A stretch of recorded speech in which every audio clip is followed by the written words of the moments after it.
ಮಳೆ ಆದಾಗ್ಲಂತೂ ಆ ರೋಡಲ್ಲಿ ಹೋಗಲೇಬಾರ್ದು. ಅಷ್ಟು ಚೆನ್ನಾಗಿರುವಂತಹ ಏನಂತೀರ ನೀವು, ಬೆಣ್ಣೆ ಬಿದ್ದರೂ ಕೂಡ ಒರೆಸ್ಕೊಂಡು ತಿನ್ನುವಂತಹ ರೋಡದು.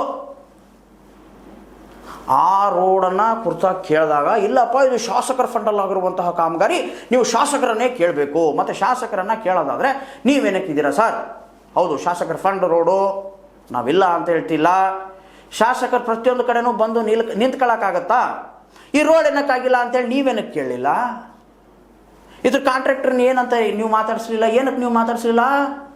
ಯಾಕಪ್ಪ ಈ ರೋಡ್ ಆಗಿಲ್ಲ, ಇಲ್ಲಿ ಜನರು ಬೀಳ್ತವ್ರೆ, ಅಲ್ಲೇ ಮುಂದ್ಗಡೆ ಹೋಗ್ಬಿಟ್ರೆ ಶಾಲೆ ಐತೆ, ಶಾಲೆ ಹುಡುಗರು ಹೆಂಗೆ ಹೋಗ್ಬೇಕು? ತೋಟದಲ್ಲಿರುವಂತಹ ಮನೆ ಉಳ್ಳಂತಹ ರೈತರು ಯಾವ ರೀತಿ ಕನೆಕ್ಟಿವಿಟಿ ಬೆಳೆಸ್ಕೊಬೇಕು, ಇದನ್ನೇನಾದರೂ ಕೇಳಿದ್ರ ನೀವು? ಇಲ್ಲ ಸರ್, ನೀವು ಕೇಳಲಿಲ್ಲ. ಇದನ್ನೆಲ್ಲ ಕೇಳಬೇಕಂತ ನಿಮ್ಮ ಆಫೀಸಿಗೆ ನಾವು ಬಂದಾಗ ನಿಮ್ಮ ಆಫೀಸ್ ಎದುರುಗಡೆನೆ ನೀವು ಧ್ವಜಾನೇ ಒಂದು ಚೇಂಜ್ ಮಾಡೋಕ್ಕಾಗ್ತಾ ಇಲ್ಲ. ಧ್ವಜದ ಸ್ಥಿತಿ ಅಂತೂ ಅಧೋಗತಿ. ಅದನ್ನು ಕೂಡ ಕೇಳಿದ್ವಿ ನಾವು. ಏನಂತ ಕೇಳಿದ್ವಿ? ಸರ್, ಇದು ಕೂಡ ಶಾಸಕರ ಫಂಡಿಂದ ಬರುತ್ತಾ? ಇಲ್ಲಪ್ಪ ಅಂತಂದರೆ ಧ್ವಜ ಹಾಕೋದು ಶಾಸಕರ ಫಂಡಿಂದ ಬರುತ್ತಾ? ಇಲ್ಲಪ್ಪ ಅಂದರೆ ಗ್ರಾಮ ಪಂಚಾಯಿತಿಯ ಫಂಡಿಂದನೇ ನೀವು ಧ್ವಜ ಹಾಕ್ತೀರಾ ಅಂತ. ಅದಕ್ಕೆ ಇಲ್ಲ ಸರ್, ಇದು ನಮ್ಮ ಫಂಡಿಂದನೇ ಬರುತ್ತೆ, ಅದನ್ನೇ ಚೇಂಜ್ ಮಾಡ್ಕೊಳ್ಳಿಲ್ಲ. ಇನ್ನು ರೋಡ್ ಏನು ಮಾಡ್ತೀರಾ ಸರ್ ನೀವು?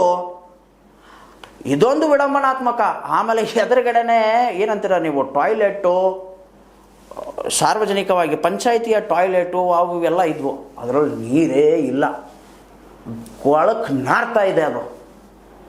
ಇದನ್ನೆಲ್ಲ ವಿಚಾರಗಳನ್ನು ಇಟ್ಕೊಂಡು ವಿಡಿಯೋ ಮಾಡಿಕೊಂಡು ಇ ಒ ಸಾಹೇಬ್ರ ಹತ್ರ ಕೇಳಕ್ಕೆ ಹೋದರೆ, ತಾಲೂಕಾ ಪಂಚಾಯಿತಿ ಕೇಳಕ್ಕೆ ಹೋದರೆ, ಪ್ರಪ್ರಥಮವಾಗಿ ಅಲ್ಲಿ ಹೋಗಿ ನೋಡಿದ ತಕ್ಷಣ ಅವ್ರದ್ದೇ ಆಫೀಸ್ ಎದುರುಗಡೆ ರೋಡ್ ಇಲ್ಲ. ಇನ್ನು ರೋಡುಗಳು ಏನು ಮಾಡಿಸ್ತಾರೆ ಸರ್ ಇವರು? ಕನೆಕ್ಟಿವಿಟಿನೇ ಇಲ್ಲ. ಅವ್ರ ಆಫೀಸಿಗೆ ಹೋಗ್ಬೇಕು, ತಹಸೀಲ್ದಾರ್ ಆಫೀಸ್ ಕೂಡ ಅಲ್ಲೇ ಐತೆ ಮೂಡಲಗಿಯ. ಆಮೇಲೆ ಮರಳಿ ತಾಲೂಕಾ ಪಂಚಾಯಿತಿ ಆಫೀಸ್ ಕೂಡ ಅಲ್ಲೇ ಐತೆ. ತಮ್ಮ ರೋಡೇ ಶುದ್ಧ ಮಾಡ್ಕೊಳಕ್ಕಾಗ್ತಾ ಇಲ್ಲ, ಕರೆಕ್ಟ್ ಮಾಡ್ಕೊಳಕ್ಕಾಗ್ತಾ ಇಲ್ಲ.